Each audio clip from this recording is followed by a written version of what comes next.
call the roll, I guess. Yes. Yes, Mr. Chair, I'm going to call roll. Senator Saslaw, Here. Senator Howe, Senator Lucas, Here. Senator Newman, Senator Norman, Senator McClellan. Here. Okay. Here you have a quorum. All right, the first bill, since he's here, is, John, you want to come up here, Senator Edwards? And quickly, you want to give a summary first, and then, Yes. no, wait, Yeah. Tyler, you want to give it, or you want him to give it? To speed up the process, I can give the summary Okay. of the bill, Mr. Chair. Senate Bill 72, Senator Edwards, is related to the Virginia Museum of Transportation to establish the museum. This would establish the Museum of Transportation as a state agency to educate the public about the history of transportation in Virginia. It establishes a board and permits that board to enter into an agreement with an existing nonprofit corporation for operation of the museum, including to purchase, lease, or borrow any real property or assets of the existing nonprofit related to the history of the transportation in the Commonwealth. The fiscal impact is indeterminate, but possibly $1 million to $3.5 million annually based on the size and scope of the museum. I All might, right. Mr. Chairman, add to the fact that Turn it on. it's on. I might add to the fact that in early 1993, I understand Hunter Andrews recommended it be a state agency.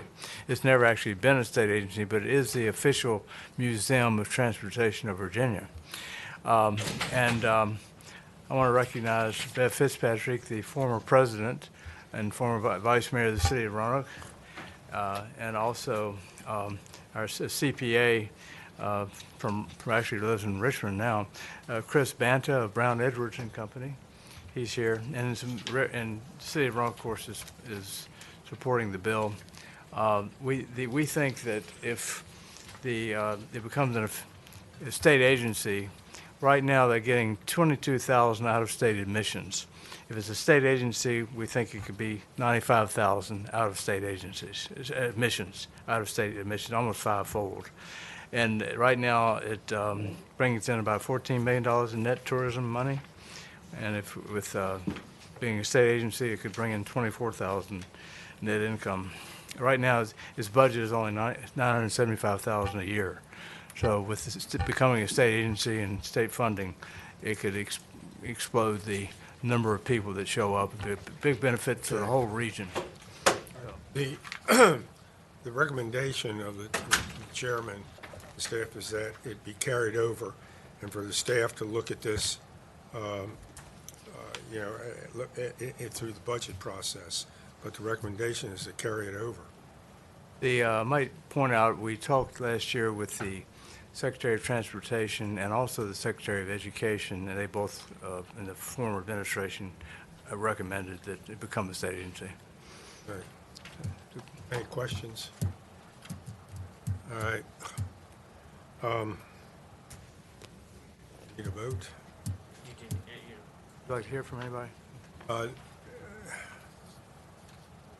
Well, no more than about a half minute to a minute, because I got a ton of bills. Yeah, Bev, go ahead. He's longtime president, and he's now Okay. former vice mayor. Don't let him fool you, folks. I'm Bev Fitzpatrick, Mr. Chairman, and Senators, thank you for the opportunity to briefly talk about the museum. I went on the board when I was 15 years old, so the best part was I got out of hospital classes to go to the meetings. But it's a very unique museum. It has one of the top 10 collections of rail artifacts in the United States.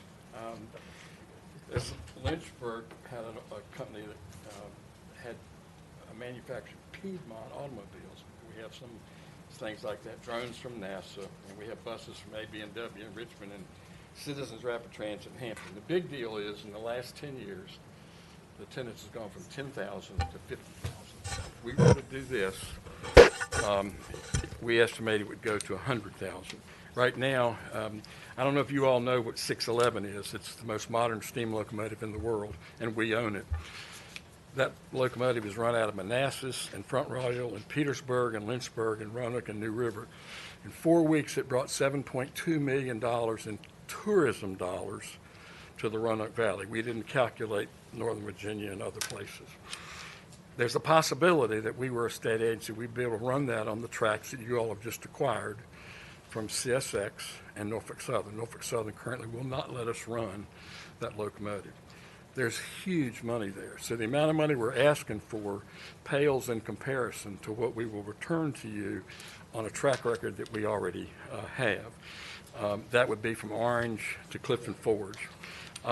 Not much else to say except if we were an agency, it gives us pedigree. We don't have that now. It hurts our grant applications. It hurts our educational opportunities with partnerships with state agencies. So this is a big deal for us, and we've been there 57 years on our own. We would be so grateful if you all would consider passing this. All right. It's not only rail, but there's also air and automobiles.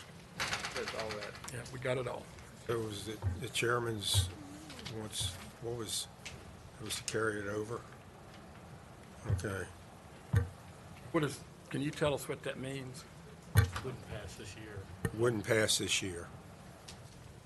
Mr. Chairman, Yes. if we have to do that, and if that's what the chairman wants, that's what's going to happen, right? But it seems to me that we ought to get a report back on that we can have the numbers from the It secretary. directs the staff to look at this. Yeah, I think if Okay. the secretary would say, here's the delta of what they can raise, and they can be self-supporting, that would be helpful. Okay.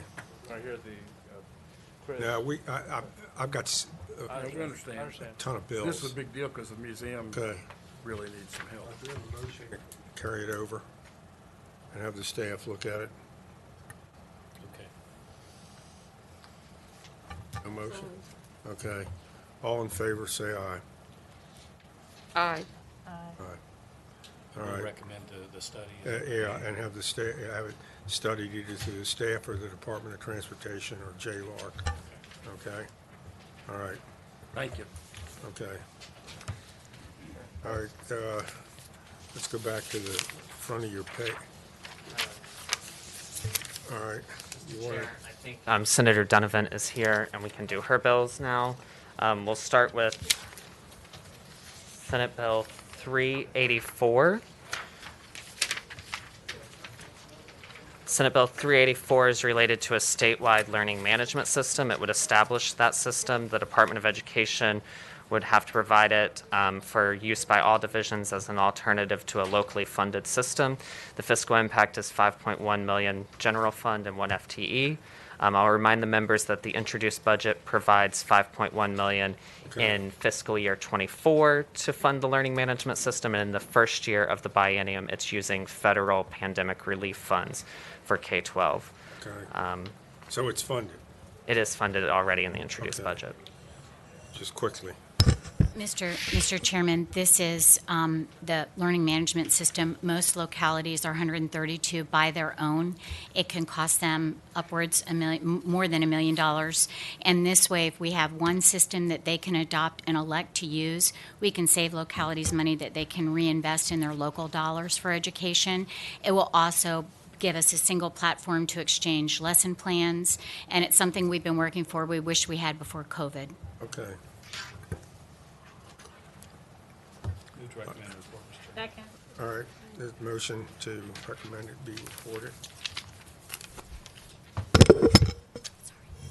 All those in favor of that? All those in favor, all right. Okay. Your next bill is 430.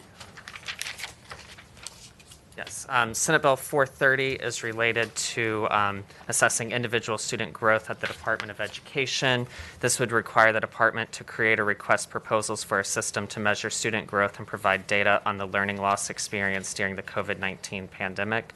I believe there is now a posted fiscal impact, and DOE indicates that it would require $2.2 million to support this in fiscal year 23. And I'll just remind the members that last year, legislation in the budget provided support to DOE to develop and implement a through-year growth assessment to measure student growth on SOL test. So that's still ongoing? It says here, a recommendation is carry it over to better evaluate the current 3-year growth assessment system. I hope not, because if I can speak to the bill, Mr. Chairman, the growth assessment that you'll note that this bill says we can use the one we already are building or outsource it, but that only addressed 3 to 8th grade. And we have learning loss in all across our children in Virginia, and this is an opportunity for a very small amount of money to be able to figure out where these kids are so that we can individualize their education and help them get back. And $2.2 million in order to do that for every child in Virginia. Mr. Chairman, I hope the committee will see fit to pass this Yeah, bill and well, fund the, it. Chairman wants it to be carried over, and it says here, carry over and evaluate the occurrence through your growth assessment system.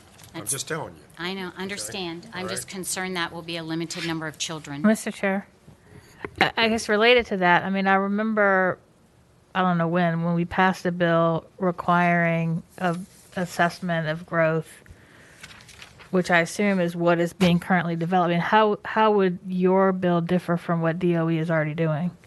It would expand it to cover K through 12, And And what is so- being covered now?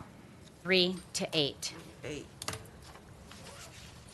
And it would be for math and English and all the subjects. It would be data that we can use to measure where we are, where, we don't know. And it would be individualized to every child instead of something like an SOL. And that's indeed what the Department of Education was working to build, was something that was individualized. The SOL reference that you have from last year is that they were taking our SOLs and building the assessments from that material so that our SOLs were aligned with, our growth assessments were aligned with what we already valued as SOLs. Mr. Chairman, before we vote, can I just ask a question? Sure. Is this the one the secretary said that she could use to actually build up a knowledge on where the learning loss was? I don't know if she's here or not, but she. We have the superintendent of schools that they can don't- they speak may to not it if have you'd time like. to hear it, but I think she was pretty hip on it. Well, Mr. Chair, I understand that the Uber chair has said what is likely to happen with this bill, but let me just say this. Whether we pass this bill or whether we instruct through the budget DOE to expand their growth assessment system to assess learning loss for K through 12, we do need to do something to assess where the kids are now, because there are my daughter's a good example. My daughter was in preschool when COVID started. She did her entire kindergarten at home, and a lot of kids are that way. And if we are not assessing where they are when they came in the building, if we're not assessing, first and second grade, we're not fully capturing the foundational years of where these students are. Well, that's why I think they want to carry it over for a year. But Mr. Mr. Chair, if we carry it over for the year, can we include either in the budget or to a letter to DOE to say, make sure you are including K through 2, because what I hear the senator saying is right now it's only 3 through 8. At a minimum, we need to include K through 2 we can in do whatever they're that. doing. However, you have that.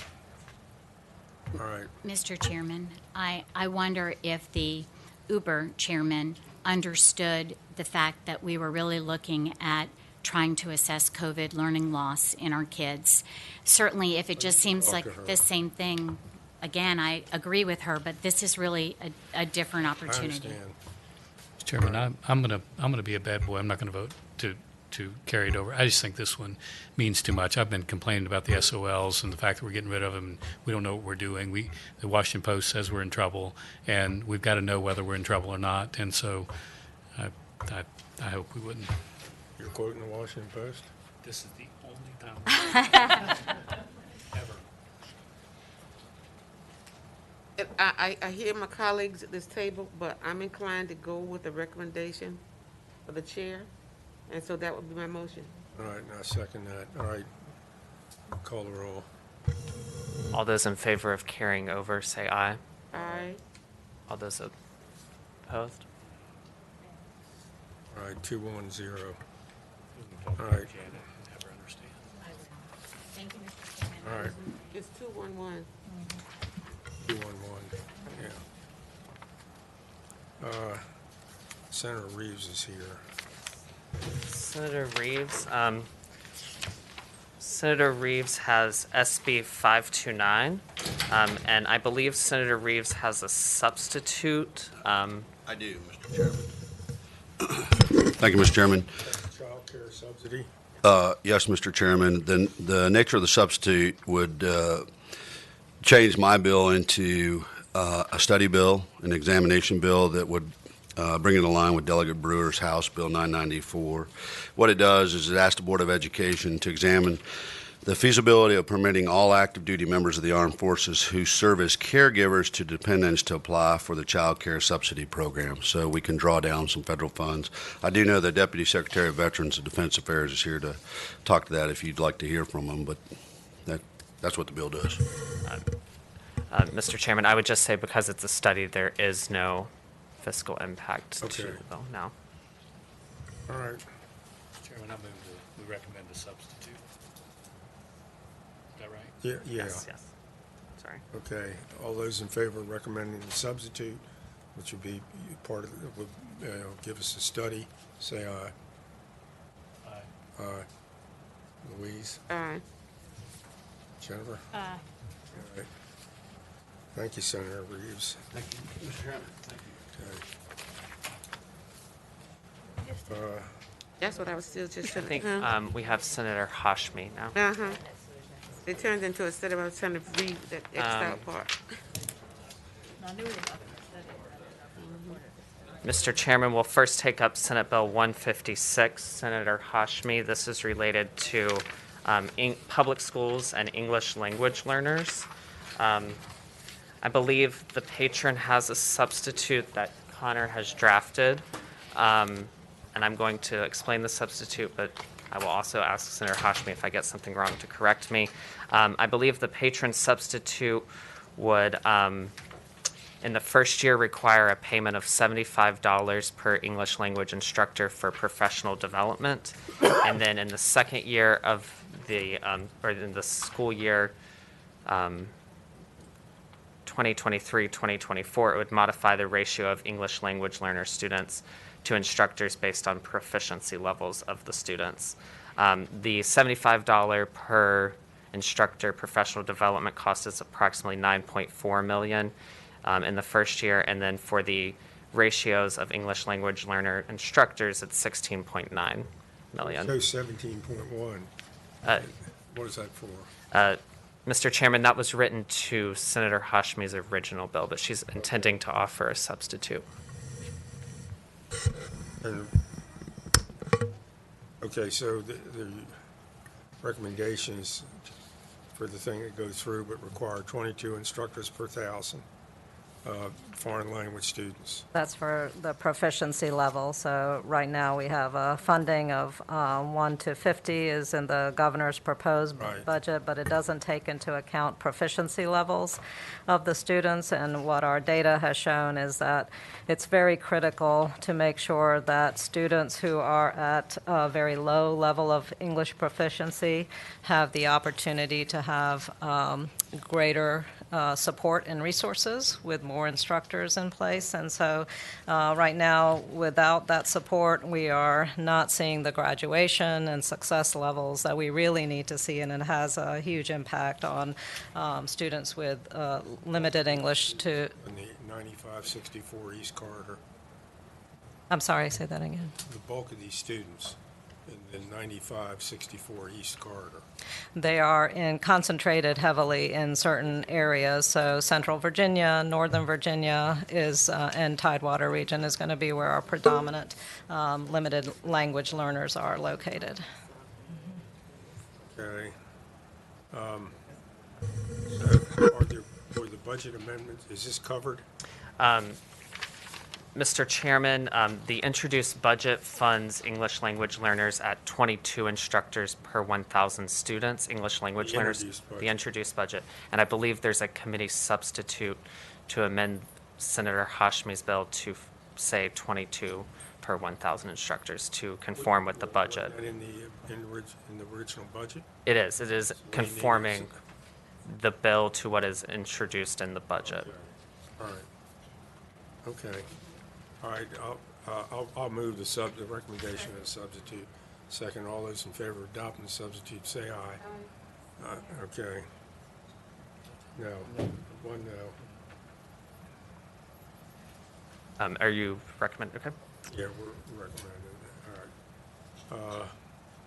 Okay. On the, so the recommendation of the subcommittee will be essentially what you have written here, and that is to go ahead and pass it with the 22 per thousand. Yes. To conform with the budget.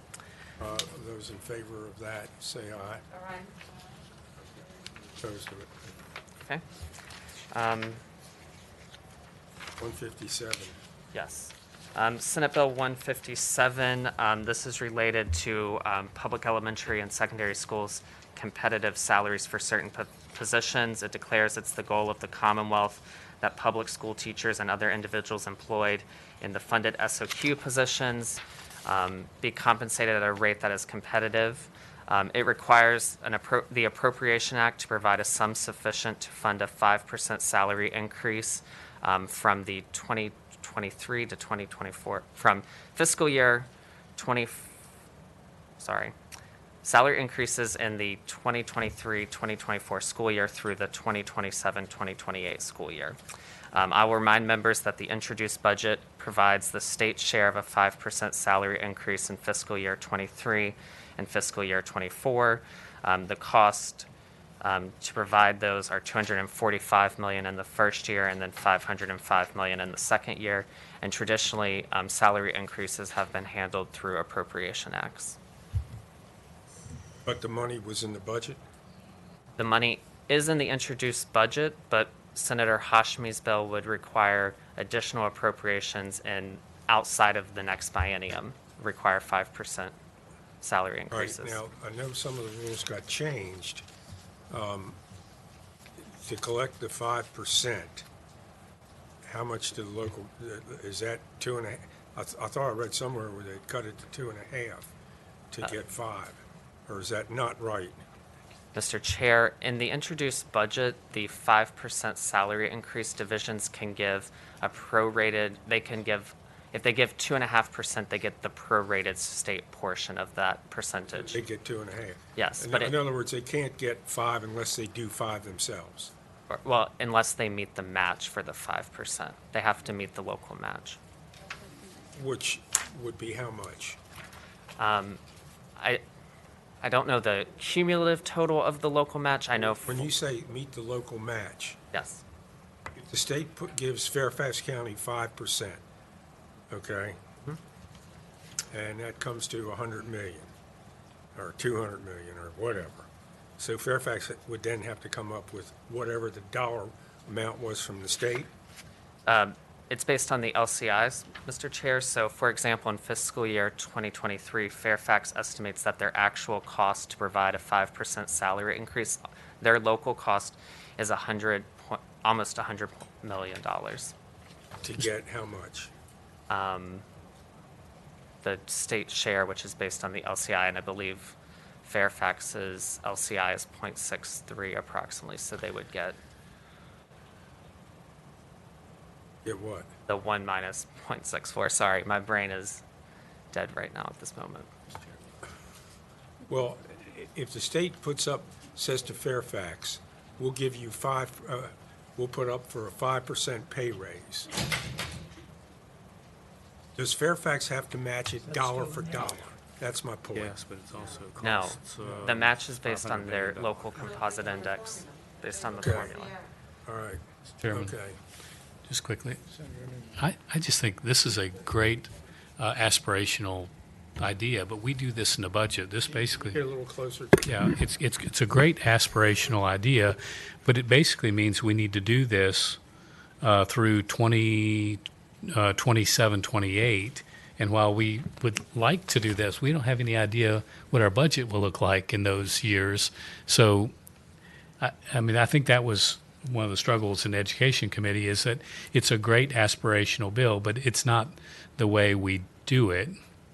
And maybe we should pass a resolution, but I don't know if we would put into the code that the state funding shall be in the general appropriation bill this amount when we have no idea. Well, one of got a paper earlier, I don't know what happened to it, but Virginia, our average is 53,000, something like that. Fairfax County was, what, 54? And Montgomery and Maryland was 74. Is that correct? Mr. Chair, I believe so, but If I can try to address that, I believe, I don't have the exact numbers, Senator Saslaw, but From VEA but today, we right? are substantially underpaying our teachers. Virginia teachers in 2020 were paid 10% less than the U.S. average. So the U.S. average for teacher pay. And so we are losing high-quality teachers to our neighboring states that are paying them more. And we are really not even reaching the level, the median level in some cases. Can't cut taxes. You know, Mr. Chairman, I know I'm late to the party. I just get so exasperated when people start throwing this national average around.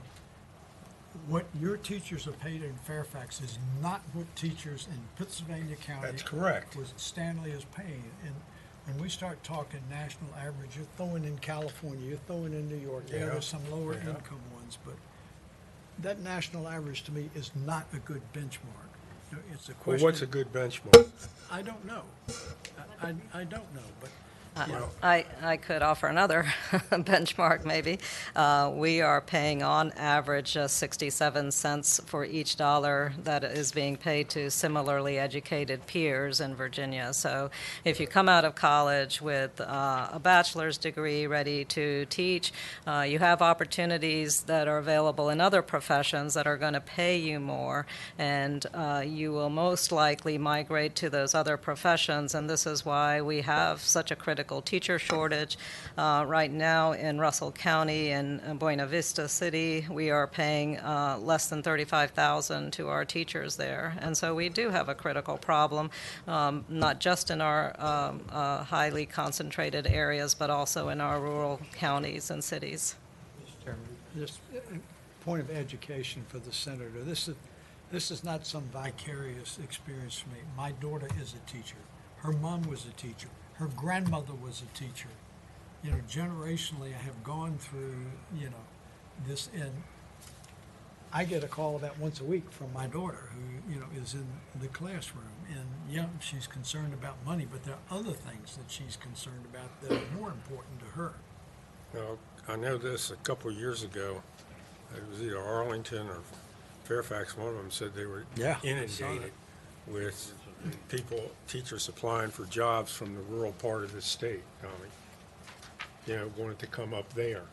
And the reason was, if you teach 30 years, in one of these rural areas, and you retire, let's say the net effect is you're getting slightly more than half of what your top salary is, and your top salary was $43,000, your retirement is 20-something. And whereas in Arlington County, if you taught for 30 years, and your salary would be it would be in the 90s, and you'd be retiring at almost 50, which is more than the highest active teachers get paid in large parts of the state. And that may not be a problem with you, but it is with me. I think that we're making a big mistake not paying teachers a lot more than what we're currently paying them. And that's why we have the shortage. And when you're seeing salaries that are being shelled out now by companies, to get people, we're going to have an enormous teacher shortage unless we start paying more. Mr. Chair, if I can just pile on to that for a minute. So let me give you an example of a teacher here in the city of Richmond. Can you pull your mask down when you talk? So let me tell you the story of a teacher here in the city of Richmond who was my son's first grade teacher and my daughter's kindergarten teacher, who, based on her salary, she and her husband had to move back into her parents' house She was paying out of her pocket and having her husband help paint her room because the school hadn't been painted in a while. And she was worried about how she was going to pay off student loans. I can tell you about another teacher who she and her husband decided they could not have a second child because they were both teachers. And based on what they made, one as an elementary school teacher and one as a middle school teacher, they couldn't afford childcare if they had another child. You add on top of that the stress teachers were under before COVID that has gotten incrementally worse during COVID. The changes that were made over the past 10 years to the retirement, the changes that were made for the hiring and firing of teachers over the past 10 years. And you add to the fact of the teacher shortage we already had, why in the world would anybody want to be a teacher right now? And yet we are entrusting and depending on teachers to shape the minds of our future generation. And if we're not careful, we're going to push them all out of the profession. Okay. We've got to do something about their pay. All right, so we're on 156. Or 157. Excuse me. On 157, all right, so what the recommendation was to carry over for a year until the JLARC K-12 funding study is complete. Have you talked to Janet? No, I have not heard that recommendation. Anyway, that's, I mean, I'm inclined to go with her recommendation. I realize how serious the problem is. You might, between now and when we, tonight or tomorrow, you might talk with her and tell her. I mean, I would not mind, if we had the ability to go forth with that, but I'd like to, give her the benefit of the doubt on the, this, okay? Just one point that I would add, Senator Saslaw, is that, we're considering quite a few items in the budget to support education and primarily to support expansion of our teacher workforce. We're investing money into scholarships, into other opportunities for teachers. We're investing that money, but when we train teachers, we then end up losing those teachers to neighboring states. So that's an investment, dollar for dollar, that we end up losing when we get our workforce ready. They end up leaving us for either other professions or they leave us for other states. So I think we need to factor that into our consideration of our investments. Sure, Senator Norman. When these casinos come online, including Petersburg, why don't we take direct dedication of $500+ million out of casino tax revenues and put it exclusively in teacher comp? They're not going to produce that much. Put the gray machines in too. They came to see me today. All right, so I'm gonna leave that. Senator Lucas, what do you think?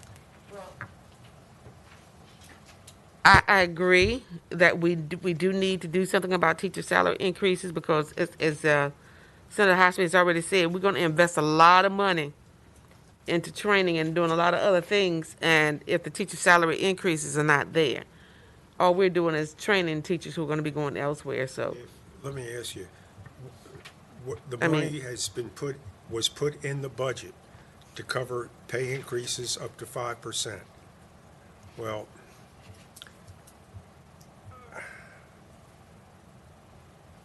what would the committee think about making that recommendation that we go forward with the introduced budget money, or does that create a problem, Tyler?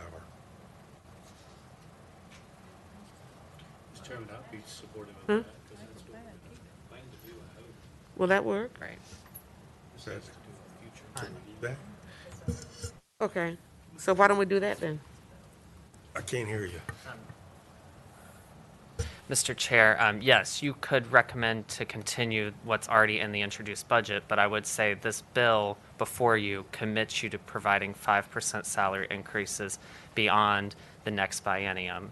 And that would be an unknown what those costs would be. 5% every year, Correct. right, And- until it would take until 2028 to bring us up to where competitive states are. Is that correct? Correct. Okay. Well, April? Mr. Chair, one option could be is that you could, like you were suggesting, go with the funding in the introduced budget and then ask for budget language about perhaps some options coming back on after the JLARC study is finished, have some recommendations come back. Well, we could massage some budget language related to teacher salaries and options. Did you get that? Yeah, let's make that, that's the motion then. All right, then that'll be the motion. Is there a second? All right, there's a motion and a second.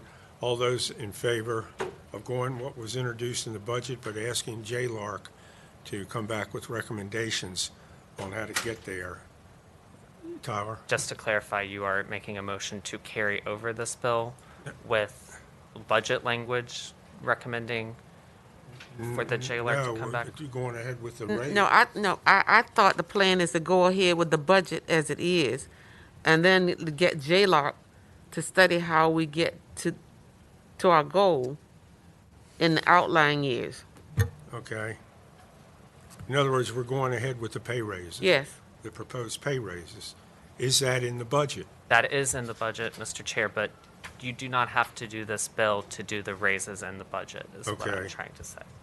All right. Remind me what the cost of that is, please. I apologize. Yes. Mr. Chair, Senator Norman, the state's fiscal impact for a 5% raise in each fiscal year in the next biennium is $245 million in the first year and almost $506 million in the second year. Those numbers are what I'm And looking at as well. it's an indeterminate significant impact for localities. Well, it would be up to the localities as to how much of that they want to exercise and match. Is that correct? Correct. They can do anywhere from 2.5% to 5% to receive the Is it state's mandatory fund. they do at least 2.5? It is not mandatory. It's not. So they could do 0. Mr. Chair, Well, okay. I think I have a motion. Senator McClellan. I think what the motion would be is to carry this bill over to 2023 and put language in the budget requesting JLARC at the conclusion of their study of K-12 funding to make recommendations on how we can get to competitive teacher salaries by whatever year this bill said we get to it. Because the money's going through anyway. Yes, Okay, so we're covered for the next 2 years. that's Okay. already in the budget, but That's what in the about, budget, but what okay. about this amount? Then what we'll do, then the motion should be, is to carry it over and ask JLARC to, give us a plan on the most efficient way to get to Get to where it. the national average is over the next, half decade. That's the Okay? motion. All right, that's what we'll do. All those in favor? All right.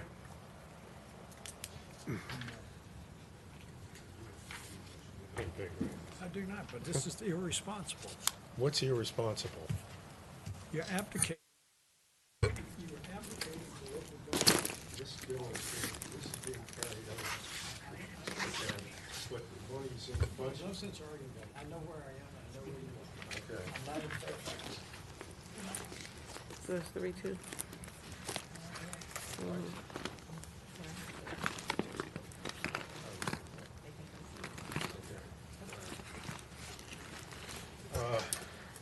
The next bill, Mr. Chairman, is Senate Bill 239, Senator Hashmi's. This is related to including in the Standards of Learning STEM C. This would add science, technology, engineering, mathematics, and computing to the list of topics that shall be included in the Standards of Learning.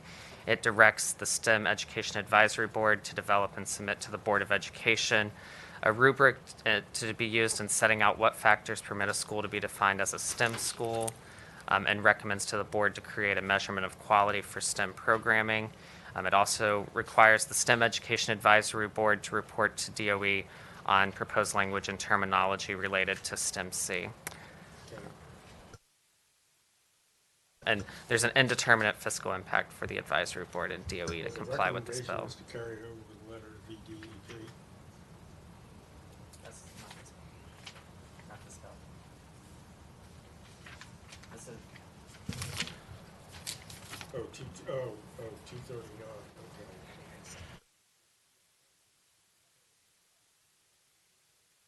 And the recommendation again is to carry it over. So moved. All right. Is there a second? All right, motion and a second to carry it over. And all those in favor of carrying it over, say aye. Aye. Okay. This is carried over. Yeah. Yes. I have not received that. Okay. I haven't received that information. Okay. The next one is Senate Bill 261, Senator Hashmi's. This would require the STEM Education Advisory Board to perform a comprehensive review of labor statistics categories and assess deficit areas that do not capture Virginia's existing STEM C workforce profile. The STEM Education Advisory Board anticipates that it could absorb any additional costs resulting from this bill. Hey, what? They can absorb any Okay. additional cost. So you want to say what the recommendation was? Mr. Chair, I believe the chairwoman wanted to carry over the bill and direct a study, direct VEDP's Office of Education and Labor Market Alignment to look at this issue. Senator, What is the source of funding for the STEM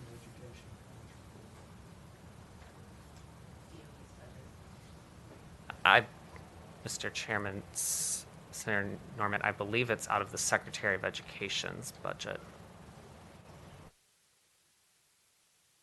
Line item in the Secretary of Education, or is it discretionary funding? Mr. Chairman, Senator Norman, I believe it's the latter. It's not a line item.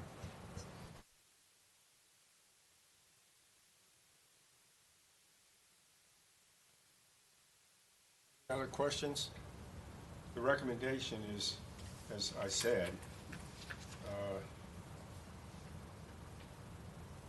is to carry it over with a letter to the VEDP and the VEDP and the Office of Education and Labor. They were created to do this kind of work. Okay. Mr. Chairman, basically it's doing the same thing through a letter. I mean, the bill's a good bill, but it's just doing it through a letter. Is that right? Yeah. I would second. All right, the motion is to go ahead with the recommendation, carrying it over the letter of VEDP. All those in favor say aye. Aye. Opposed? Okay. Okay, the next one is Senate Bill 265. This is related to children who are deaf or hard of hearing, language development assessment resources. I'm going to let Senator Hashmi to describe this because I believe there's a substitute as well. Thank you. There is a substitute, and is that available for the committee? Which one is that? It is 265.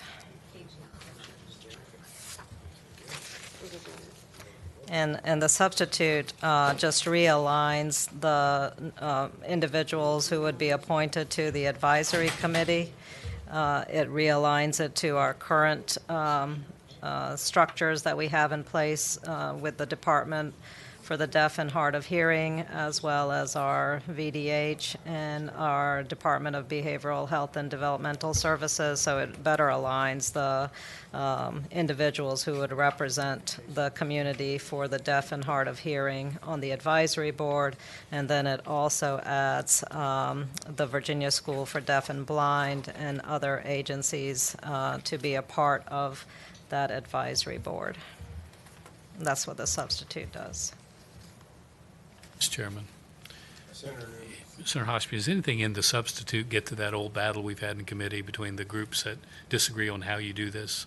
Are we taking sides? I believe we finally have reached some degree of resolution on that. So the recommended composition of the advisory board comes from our agency members, from the Association on the Deaf and Blind who work with these students, also from behavioral specialists and others who work with deaf and hard of hearing children. Both sides like this? They are very close to alignment, yes. I shared the amendments with both sides, and there has not been a pushback on either side now. Okay.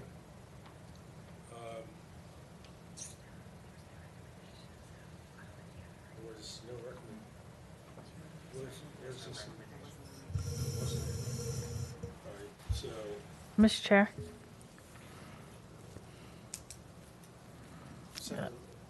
McClellan. I move that we report, recommend reporting. I'll second that. Okay, all right. Those in favor of recommending that the full committee will report 265, say aye. Aye. Okay. Senator Stanley's here. Yes. Yes. Bill, there was a recommendation that, Well, he's got multiple bills. So, Stanley has multiple bills. yes, so, Mr. Chairman, Senate Bill 628, Stanley, this is related to a public school trades and incentive fund and program. Who you doing, 276? 268, sorry. I don't have one of Oh, 628, sorry. 276, Sorry. 603, 620. Yes, 628, sorry. This bill establishes the Public Schools Trade Incentive Fund to provide grants to divisions establishing, expanding, or restoring programs that lead students to earning industry-recognized certifications or credentials. It requires DOE to administer the grant program. Any local school division participating would have to track the students longitudinally who complete the program for which they receive the funds. The fiscal impact is $40,000 for DOE to administer, and then funds as appropriated to the fund in each fiscal year. And the patron submitted a budget amendment for the fund.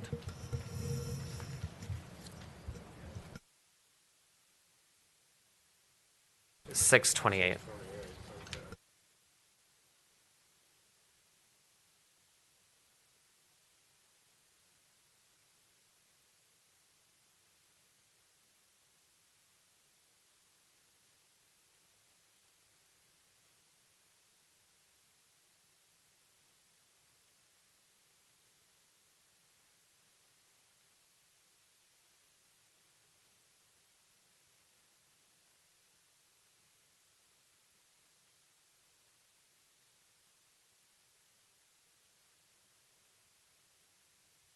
I was in Fairfax, going to school in Fairfax, and everybody was supposed to go to college. And, you know, I'm always reminded of the quick story of my friend who could not go to college, could not afford college. He said, I'm going to be an electrician's apprentice. When we came back from 4 years, he had his own company and a giant swimming pool, and all of us had to go into law school or med school because the economy was bad.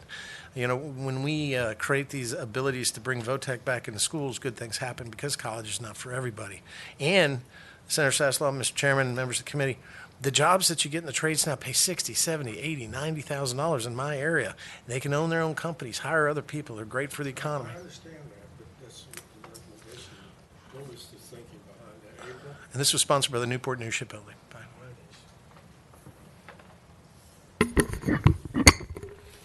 Mr. Chair, when the discussion with the chair took place, the thinking behind it was there's a number of programs in the introduced budget, and the thought was to examine during the budget process when you're building the budget any of those types of workforce programs.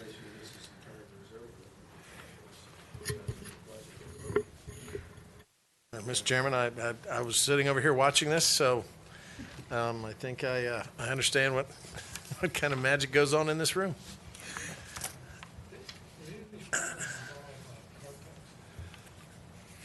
I'm sorry. Mechanics. Mr. Chairman, I answered the gentleman by saying one would think that in VOTEC, and we had it like in Chantilly High School, if you remember. Chantilly was the place where they go for half a day. It was where all the cool kids went to go learn trades. One of those was Cartech, so. And then became Chantilly, the Lancers. All right, well, I'll move that we carry it over. Is there a second? Yes, second. Wow. Okay. Carry it over. Say aye. Aye. Aye. 3 ayes. No. 2 noes. All right, that's 628. Which one do you want to take up next? The next one, Senate Bill 276, Senator Stanley's. We're now getting into the school construction bills. Senate Bill 276 would allow school boards to retain unexpended local funds, and it would permit any local governing body by resolution to allow the school board to retain any funds appropriated to it by the local governing body that are unexpended in any school year, and they could use those to finance school capital projects. I would mention this bill is very similar to Senator McClellan's Senate Bill 481, which would allow a local governing body and school board to enter into a collaborative agreement to place any locally appropriated but unexpended funds in a separate fund for school construction, maintenance, or renovations. Yeah. Well, we'll just incorporate your bill and we'll be chief co-sponsors. I've had the honor and privilege of being a chief co-patron with Senator McClellan. I'll do it anytime, unless this came out of Senator McClellan's commission on school modernization, which she's doing such a fantastic job. Okay, These were those separate bills for a reason. Yeah. Do you want? 76. You want it? 481, say aye. Aye. You know how mad she's gonna be at me that I lost her bill for her? It's fine, Mr. Chair. Originally, they were very different, but I think as amended, they're very similar, and so that's fine. Do you want to be the? Do you want to carry it? Okay. Yes. Thank you, Mr. Chairman. Yes. Senate Bill 603, the Public Elementary and Secondary School Building Standards for Maintenance Operations. This would require the Board of Education to make recommendations to the General Assembly on revisions to the SOQs to establish standards for the maintenance and operations, renovations, and new construction of public elementary and secondary school buildings by December 1st of 2022.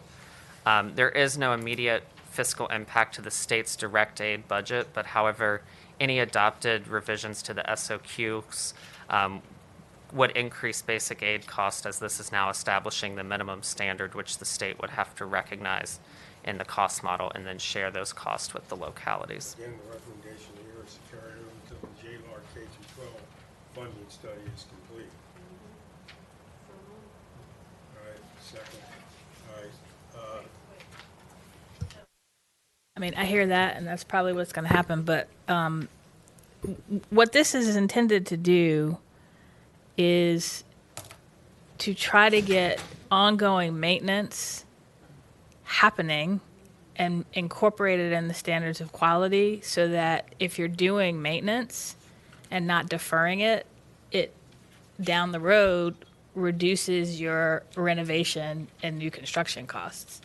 So it's trying to incorporate in the daily thinking of when we provide education to our students, we are also caring for the building that they're in. So it's not really about the funding per se, so much as what are the expected standards for how you're going to operate and maintain the building so that it doesn't get to a point. well, that's why they've asked for it to be carried over. Okay. I mean, that's what's going to happen, but I'm just telling you what it's intended to do because I was chair of the commission and we thought this was a pretty important thing to do.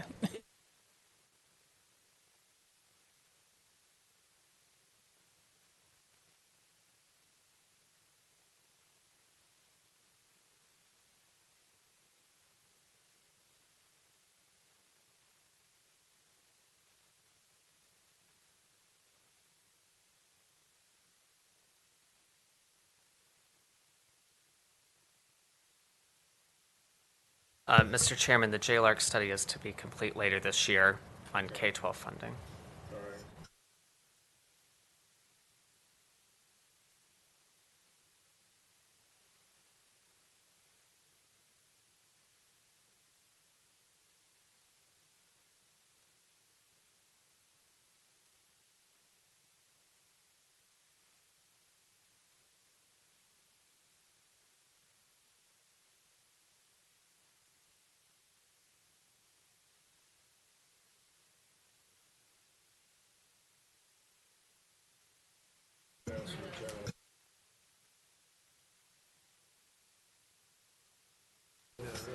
Mr. Chairman, I think we need to take a recorded vote, or people need to identify on that one.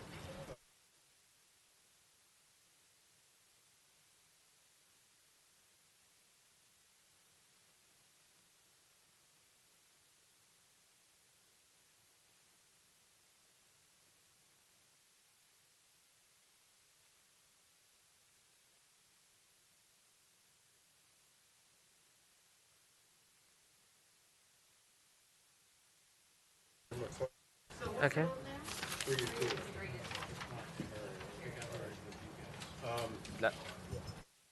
Okay.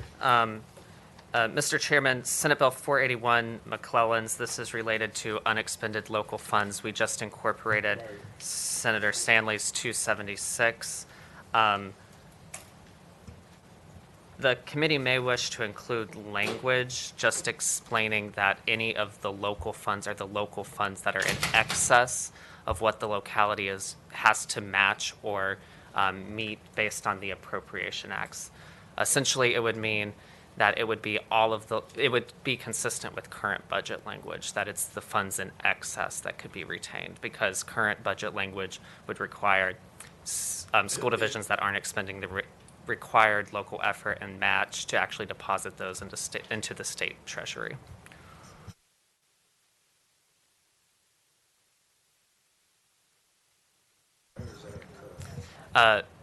Mr. Chairman, local governing bodies can appropriate more funding than is required to school divisions based on the state's funding model.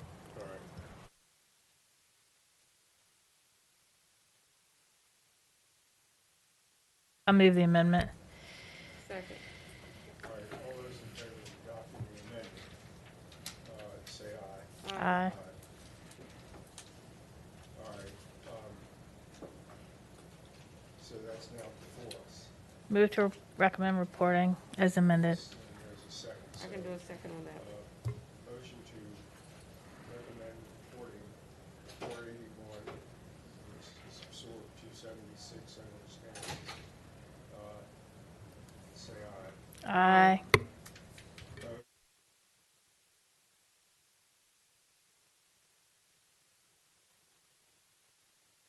The next one is Senate Bill 471.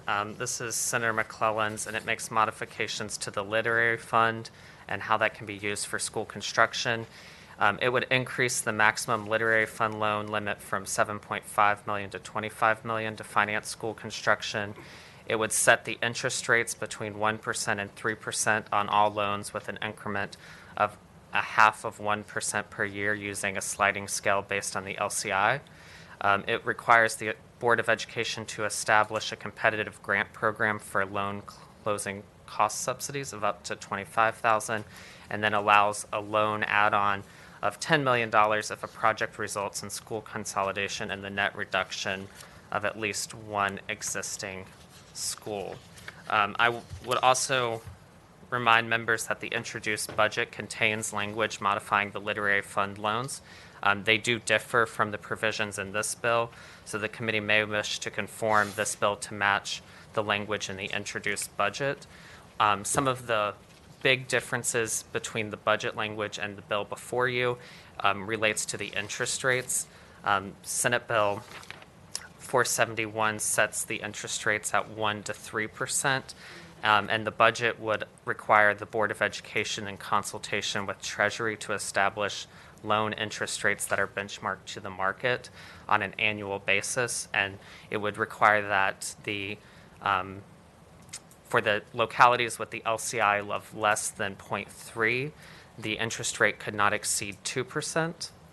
And that's one of the larger differences between the bill and the budget language. Mr. Chair. It just says recommend substitute to conform the bill to match the language in the budget. Yes, you could conform the bill before you to match, and Connor has drafted a substitute that would do that. Mr. Chair, and if that's what the committee wants to do, that's fine, but let me explain why there's the difference. So you may recall last year in the budget, we asked the Department of Education and Treasury to make recommendations on how to improve the literary fund loan program for school construction. When they did that in December, the School Construction and Renovation Commission adopted as one of its recommendations exactly what the DOE and Treasury recommended. The governor, however, adopted a different approach, as Tyler outlined in the budget. So that's the main difference, is what you see before you is what DOE and Treasury actually recommended to the governor. What's in the budget is what the governor chose to put in the budget. It's the will of the committee, whatever they want to do, but that's why they're different.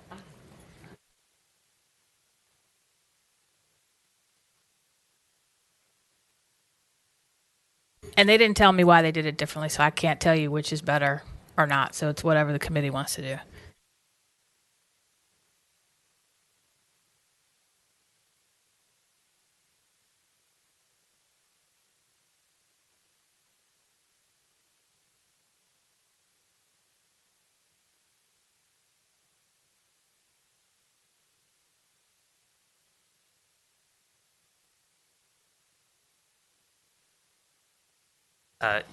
Yes, the introduced budget requires the Board of Education in consultation with Treasury on an annual basis to index it based on the market. Not to exceed 2% for localities with the lowest LCIs of less than 0.3. Is the So, Mr. Chairman, we're still at That's what the interest rate would be. Mr. And if you had, I don't know, 1 to 3% even after the recommendation. Mr. Chairman, Senator Normet, if the bill before you was to pass, the budget would supersede it, and it would allow the interest rates to go beyond 3%, because it would be not to exceed 2% for the localities. Yes.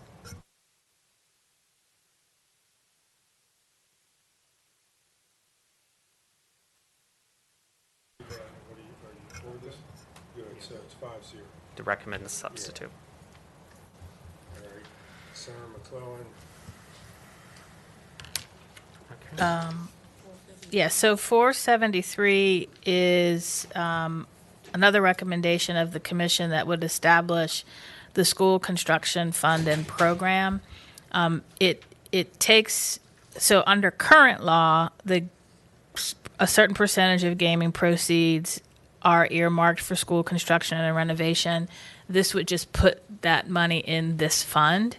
It also would establish that I think 5% of any future surplus would go into the fund. I know Senator Newman has a bill that is similar that says 3%. I'm indifferent as to what the percent is, but we wanted to have the fund put in place and some portion of future surpluses to go into this in addition to the gaming proceeds.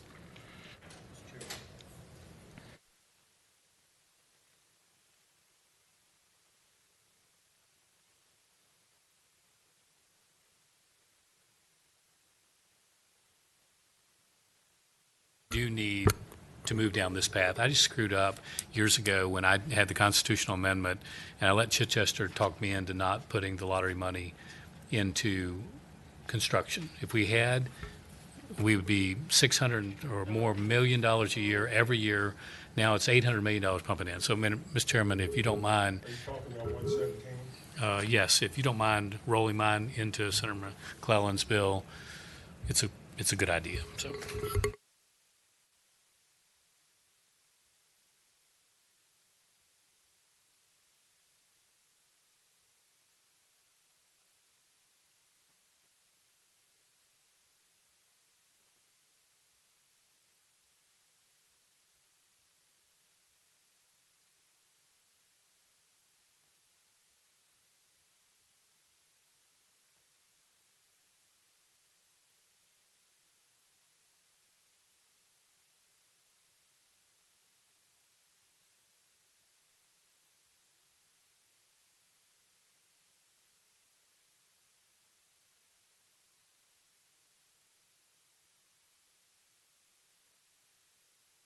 Well, Mr. Chair, so current law designates a percentage of the gaming proceeds to go to school construction anyway. It just like sits in, but there's no fund.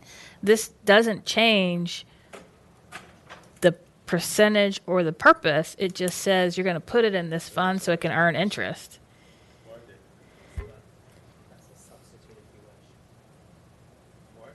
I don't. Then we don't need to substitute. It doesn't sound like it. Huh? I would. Well, there's no fund there right now. So okay, it sounds like It says recommend substitute to establish fund, the fund. So you're gonna have to do that. And then, it says removes the requirement to appropriate, remove the requirement to appropriate 3% of any general fund surplus to the fund. if that's the will of the committee, that's fine. It's the other piece of the substitute that I have a problem with. Move the deposit of 98% Yeah. casino tax. Because that money is already supposed to be earmarked for school construction. It just, what this bill would do is just put it in this fund so that it can earn interest. Whereas now it just goes to the general fund and then gets reappropriated to construction. So I think we should have a substitute that keeps that, but if you want to remove the surplus, then so be it.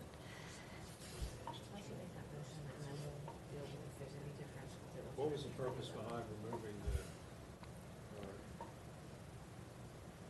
reduce deposit of the 98% of casino revenues into the fund? How the hell do you do that? 98% of the revenues?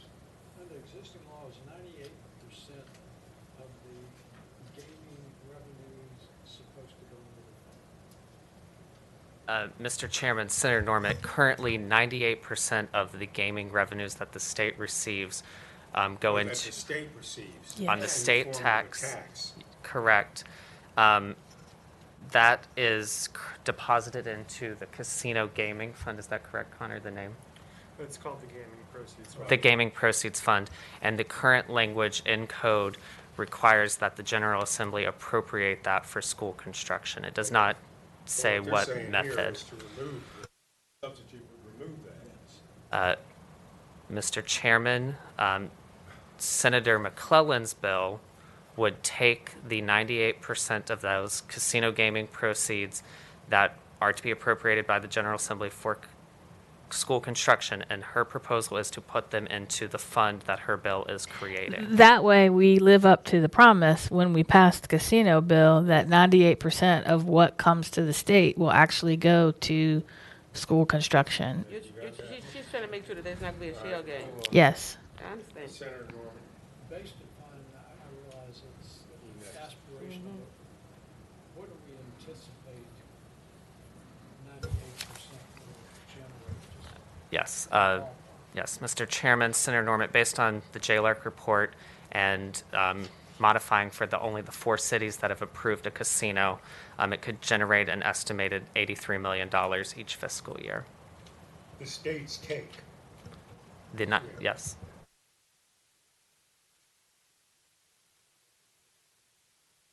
Well, I guess we're not removing it. What we're doing is we're moving it to a new fund that is dedicated to school construction. What we're going to do is what they recommended here. Mis- Is that correct? Mr. Chairman, I if you move a substitute. Yeah, which is a substitute. No, I'm moving a new substitute that removes from my bill the requirement to appropriate future surpluses, but keeps shifting the 98% of the state's take from the casino gaming that is supposed to go into the casino fund for school construction and puts it in the school construction fund. April, help me, please. I'm easily confused when it comes to numbers.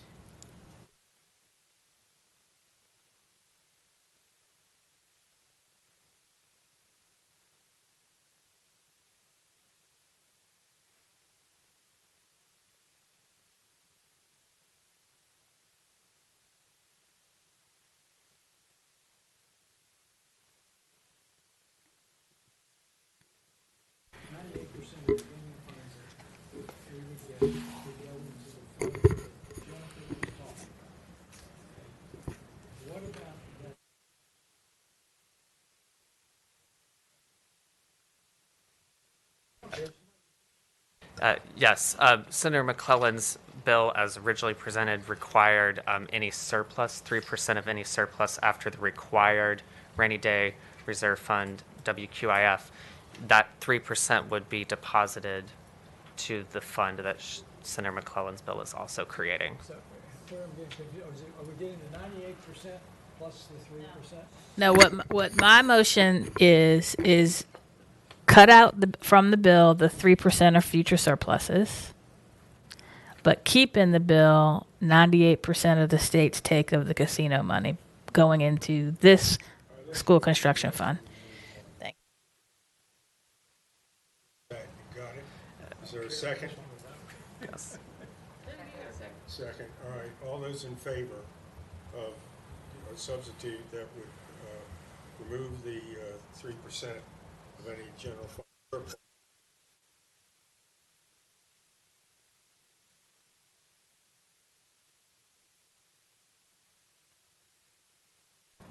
Then we deal with it in full committee if it's a big problem. Okay? All right. The vote on that?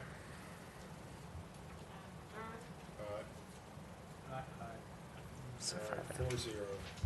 All right, last bill. All right, Lewis and I. All right, last is Senator Lucas.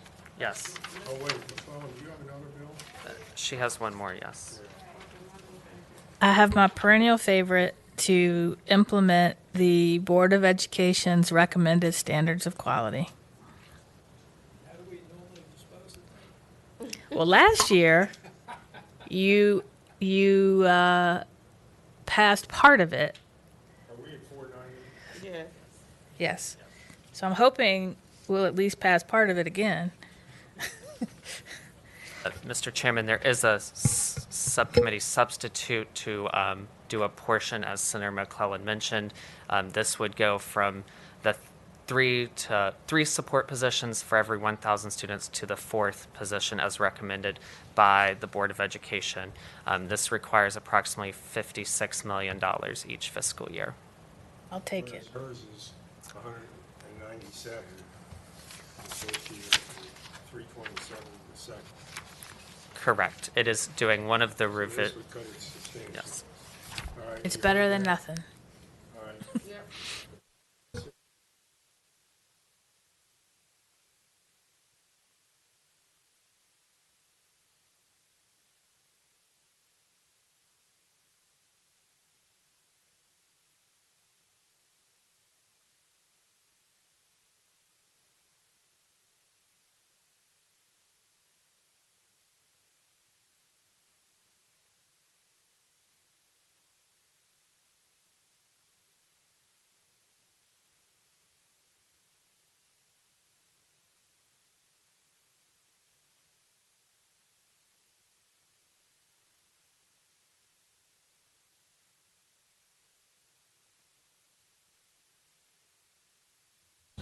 Get it. Mr. Chairman, Senator Norbert, we can get that number for you. Well, that's not my point, is we're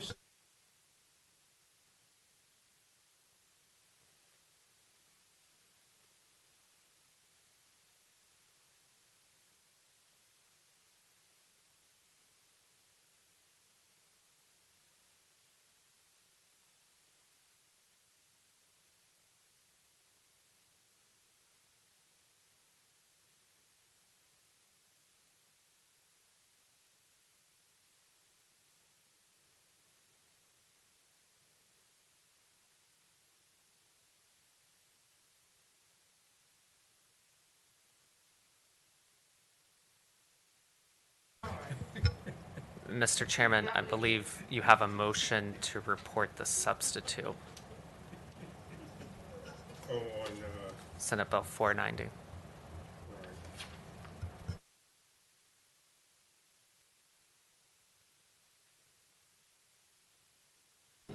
You've just made the motion. all right.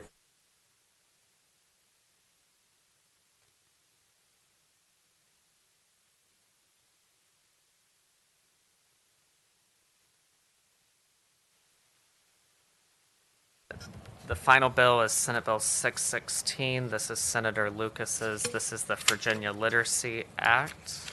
Okay, bringing up the rear. Uh, Yes. 616, as you know, is a bill to comprehensively reform and strengthen the way Virginia teaches reading to our youngest children, and to make sure that all of our kids get evidence-based reading instruction. And in so doing, what we need to do is require each school board to employ a reading specialist for every 550 students in kindergarten through 3. So this is K through 3. Currently, divisions must employ one specialist per elementary school. Each school board must provide reading intervention services to students in kindergarten through 3rd grade who demonstrate deficiencies based on their performance on the standards of learning, reading assessment, or an early literacy screener provided or approved by the Department of Education. And Senator McClellan, she had enough bills as it was, but she happens to be the co-patron on this bill as well.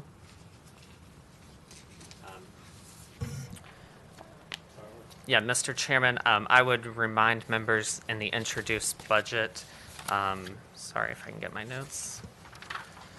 In the introduced budget, you'll remember there was $31.5 million and $31.6 million to expand the early reading intervention programs to 4th and 5th grades. Senator Lucas's bill creates a new staffing standard, and that funding could be repurposed to fund the reading specialists for every 500 students in kindergarten through 3rd grade.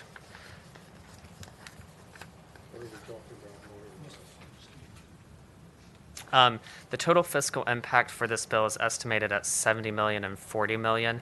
However, there's an enactment clause that that the provisions of the bill wouldn't be effective until the 2024-2025 school year, which would delay the cost. 2023-24. 2024-2025 school year. So the next biennium. Essentially, yeah. That's correct.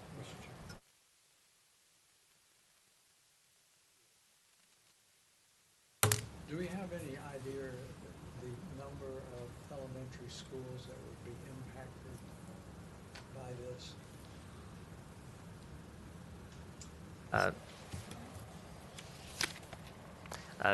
Mr. Chairman, Senator Norman, I believe every elementary school would be impacted in some way because the current standard is divisions must employ one specialist per school. I got it, but this is one reading specialist. It has, this creates a ratio, not a school. This is not a building. It's one every student.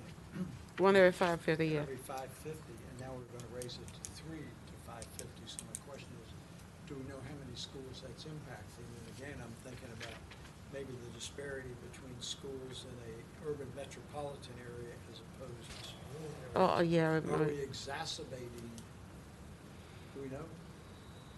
Mr. Chairman, Senator Norman, just to clarify, it's one reading specialist for every 550 students. Yes. And I believe that would impact school divisions. I don't know the impacts on how many more employees they would have to employ to meet the standard, but I can get that information. This would take it from 1 to 3. Yeah. It depends on the size of the elementary So it school. says here, right. If the Advised from- 550 It students. says from let's 3 to just take it- 4. It's taken it more than one, is that correct? Well, it says, recommend substitute to revised standard for specialized student support positions from 3 to 4 positions per 1,000. Currently 3, this would take it to 4. Is that correct? Mr. Chairman, that is a different bill. That's not this bill, I don't think. That is Am I misreading something? that is No, you're right, that is, I was reading.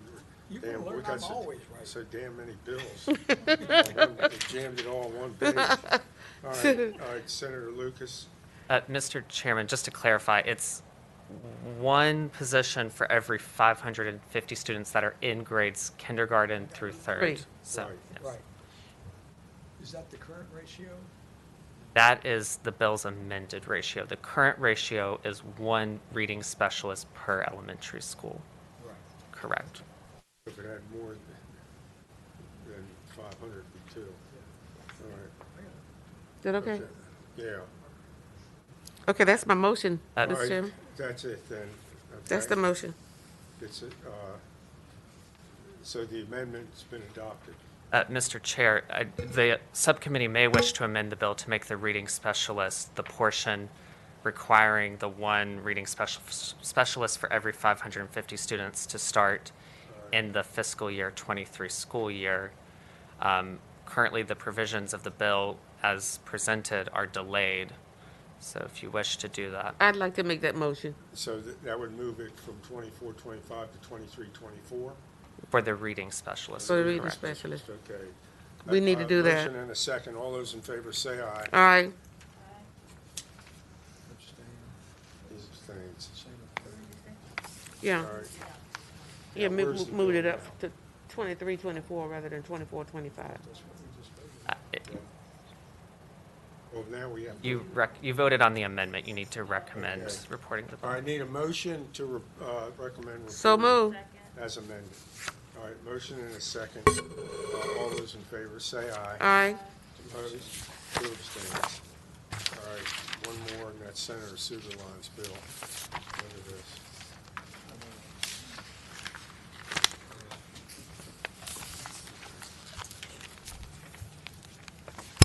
Go ahead. Thank you, Mr. Chairman. Bill before you directs the Department of Education to create a task bank. This would be, as we move towards more assessments, skill-based assessments, performance assessments, instead of so many standardized tests, this would have the Department of Education create a repository of all of those. So something that, proved effective in Portsmouth could be shared with folks in Fairfax or Roanoke or elsewhere, and vice versa. The fiscal impact statement came back on this sky high compared to my thought, but that's where it is. All right, the recommendation from the chairman's office is the PBI. And I'll move that. Second? Second. All right, And it's based on the fiscal impact. yeah, all right. All those in favor, PBI, say aye. Aye. Three. You too. 2 noes. All right, that's it. Thank you. I appreciate it. It was quick and painless. I'm hoping the administration could just do it without it costing $7 million, which is probably the better course.